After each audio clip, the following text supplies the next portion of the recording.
Welcome friends. तो आज हम सीखने वाले हैं इस तरह के फंक्शन को इवेलुएट करना।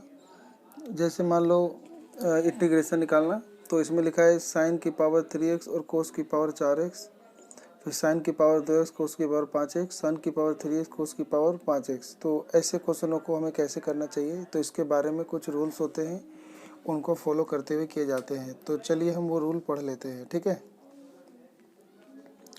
तो यहाँ पे आपको दिख रहा है, यहाँ पे लिखा है integrals of the theorem form. अगर कोई इंटीग्रल ऐसे दिखते हैं, साइन की पावर mx और साइन की पावर कोस की पावर nx, तो साइन की पावर mx, कोस की पावर mx dx, जहाँ पे m और n जो है वो नेचुरल नंबर से बिलोंग करते हैं। तो in order to evaluate the integration of the form, अगर हम इस फॉर्म में कोई फंक्शन को इंटीग्रल निकालना हो, इवेलुएट करना हो, तो वी में यूज़ द फॉलोइंग एल्गोरिथम। तो आपको नीचे वाले एल्गोरिथम का इस्तेमाल करना है। स्टेप 1, ऑब्टेन द इंटीग्रल से। पहले तो आप इसको ऐसे बनाने की कोशिश कीजिए, अगर कोई फार्मूला लगाने पे अगर इस फॉर्म में साइन और कोस के फॉर्म में आ सकता है तो उसे पहले बदल लीजिए। फिर दूसरा स्टेप है कि चेक द एक्सपोनेंट।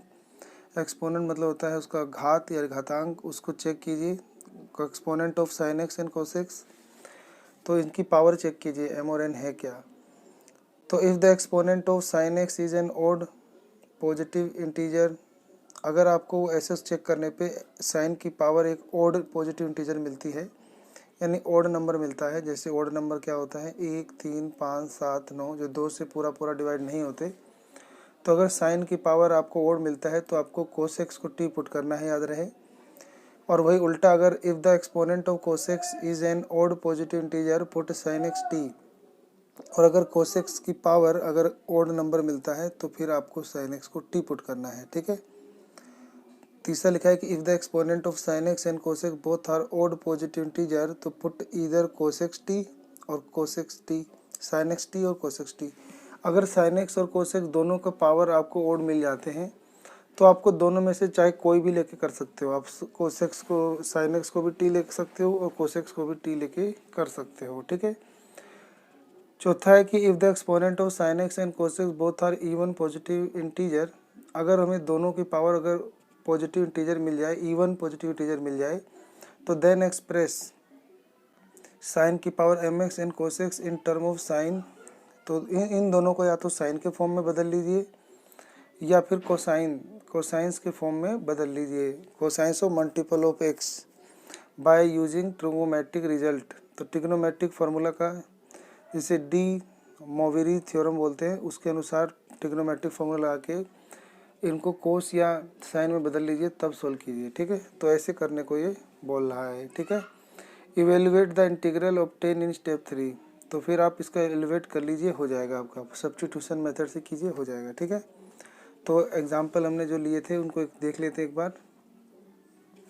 ये पहला है, देखो, साइन की पावर 3x और कोस की पावर 4x। तो आप पहले दोनों की पावर चेक करेंगे, तो साइन की पावर ओड आ रही है, साइन की पावर ओड यानी 3 आ रहा है। अगर साइन की पावर ओड आ रहा है तो हमें क्या बोला था कि कोसेक्स को टी ले करना है। तो लिखेंगे here power of sine x is odd, we substitute cos x को टी मान लिया, कोसेक्स का डेरिवेटिव लेंगे तो minus sine x d x बराबर डी टी। तो डी एक्स की वैल्यू निकालने के लिए डिवाइड में चल जाएगा, तो माइनस डी टी अपॉन में साइन एक्स।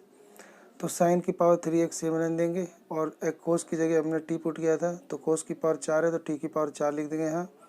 और इस डी एक्स की जगह सब्स्टिट्यूट कर देंगे माइनस का डी टी अपॉन में साइन एक्स, देखो यहाँ पुट कर रखा है। एक साइन एक्स से एक साइन एक्स कट जाएगा तो साइन स्क्वायर एक्स बचेगा, और ये माइनस का निशान हम बाहर कॉन्स्टेंट ले लेंगे, बाहर ले लेंगे कॉमन, और ये बचेगा डी टी और टी की पावर 4। अब आपने फार्मूला पढ़ा होगा, साइन स्क्वायर थीटा का फार्मूला होता है 1 माइनस कोस स्क्वायर थीटा। तो इसकी जगह जब हम 1 माइनस कोस स्क्वायर थीटा लिखेंगे तो कोसेक्स की जगह टी स्क्वायर आ जाएगा, तो 1 माइनस टी स्क्वायर और ब्रैकेट टी की पावर 4 आ जाएगा। अब टी की पावर 4 दोनों के साथ मल्टीप्लाई है, इसको इससे मल्टीप्लाई करेंगे तो टी की पावर 4, और इसको इससे मल्टीप्लाई करेंगे तो पावर ऐड हो जाएगा, 4 2 6। टी की पावर 4 है तो हम एक जोड़ेंगे, टी की पावर 5/5, और इसे टी की पावर 7/7 प्लस सी। अब टी की वैल्यू वापस रख देंगे तो ये आपका आंसर आ जाएगा। सेम इसी तरह आप इसको देखेंगे तो अब कोस की पावर ओड आ रही है तो आप साइन एक्स को टी लेके कर सकते हैं, और यहाँ पे दोनों ही ओड आ रहे हैं तो आप चाहे साइन एक्स को लेके करें चाहे कोस एक्स को लेके करें, ये हो जाएगा सोल्व, ठीक है। तो अगर आप मान लो साइन एक्स को लेके करते हैं साइन एक्स को टी लेके करते हैं तो फिर ये कोस को आपको चेंज करना होगा, ठीक है। तो ये कोस को आपको फॉर्मूला लगाना होगा, sine square theta plus cos square 1 लगाकर टी के रूप में कन्वर्ट करना होगा और फिर ये आपसे हो जाएगा, ठीक है। इसी टाइप का एक क्वेश्चन है हमारे पास, ये है कोस की पावर 3x और ई की पावर log साइन एक्स और ये बड़ा सा dx है, ठीक है। तो पहले तो आपको पता होना चाहिए कि जो ई लोग होते हैं ये आपस में कैंसिल हो जाते हैं। जैसे ई की पावर log x लिखा हो तो ई लोग हट जाते हैं, सिर्फ x आ जाता है। तो ऐसे यहाँ पर कोस क्यू एक्स है और ये हट जाएगा तो बचेगा आपका साइन एक्स और dx, ठीक है। अब देख रहे हैं कि दोनों ही की दोनों क्या हैं, ओड हैं। ये भी ओड है, मतलब कोस की पावर भी ओड है, साइन की पावर भी ओड है। तो ओड है तो दोनों में से किसी को भी लेट कर सकते हैं। तो हम पुट कर लेते हैं, चलो हम कोस एक्स को टी लेट कर लेते हैं। तो कोस एक्स को मैंने टी लेट कर लिया, तो डेरिवेटिव करेंगे तो कोस एक्स का डेरिवेटिव क्या होता है, माइनस का साइन एक्स और डी एक्स बराबर डी टी। ये माइनस उधर भेज देंगे या फिर डी एक्स के लो निकाल लोगे तो डी टी डिवाइड में माइनस का साइन एक्स, ठीक है।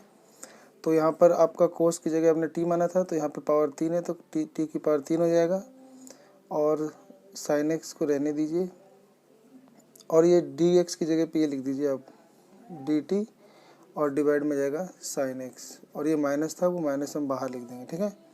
साइन एक्स से साइन एक्स कट जाएगा तो आपको बचेगा टी की पावर 3 डी टी। इसमें फॉर्मूला लगाएंगे तो एक पावर बढ़ जाएगा तो टी की पावर 4 और बटे में 4 माइनस प्लस सी और टी की वैल्यू वापस रख देंगे तो आ जाएगा माइनस का कोस की पावर 4x और बटे में 4 प्लस सी। तो ये आपका आंसर आ गया, ठीक है। तो अगर आपको ये समझ में आया हो और आपके लिए लगा हो ये फ़ायदेमंद रहा तो आप अपने दोस्तों को भी एक बार ज़रूर शेयर कर दीजिए। और आप सबका अपना कीमती समय देने के लिए बहुत बहुत धन्यवाद।